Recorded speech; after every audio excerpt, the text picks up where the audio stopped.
Maganda kasi yung tinatakbo nung TRICOM kasi nga sabi ko nga anong statement ko before na nung nabigay sa kapangyarihan itong sa mga tao tong social media,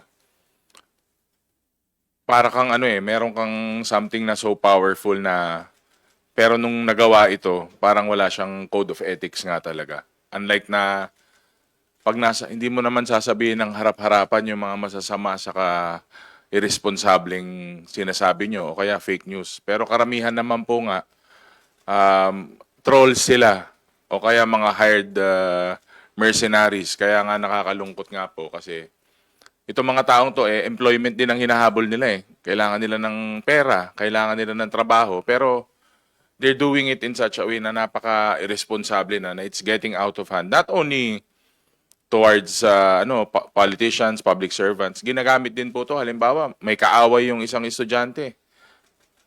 I-fake news siya, ibubully siya, cyberbullying, ito-troll siya ng mga kaaway niya to the point na ayaw nang pumasok ng bata. So talagang socio-cultural po yung problema natin na to eh, hindi lang po sa politika. Kaya nga nakakalungkot na ganito na po yung napuntahan.